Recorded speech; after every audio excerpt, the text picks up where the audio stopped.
चा राडा आता सुरू आहे महाराष्ट्रात। हे बघा, हे एकदम टॉप अँगलवरून हा राडा तुम्ही आज बघत आहात।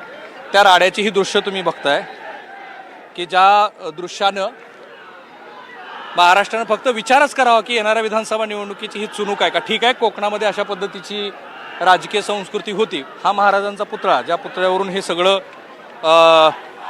प्रकरण महाराष्ट्रात चर्चेत आलं।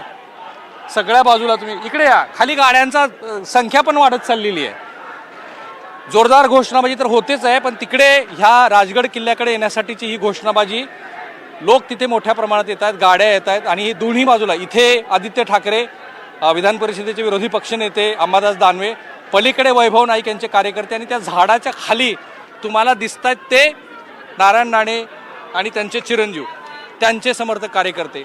पलीकडे जे गेट आहे त्या गेटला हे सगळे लोक, त्यांचे समर्थक समोरासमोर उभा येऊन ठाकलेले आहेत। कुणालाच सांगता येत नाही की ह्या क्षणाला हे जे सगळं सुरू आहे ते केव्हा संपेल आणि कसं संपेल। पोलिसांनी हस्तक्षेप केल्याशिवाय हे संपणार नाही। आत्ता इथे एका पोलिसावरती दगडफेक झाली, तो जखमी झाला। हा महाराजांचा पुतळा, जो पुतळा पडला, आणि त्या पुतळ्याला अभिवादन करण्यासाठी हे सगळे लोक इथे आलेत।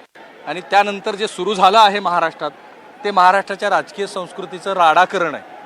अनेक लोक वेगळ्या पद्धतीनं बोलले। आदित्य ठाकरे यांचं असं म्हणणं आहे की हे श्री देवेंद्र फडणवीस यांचं अपयश आहे।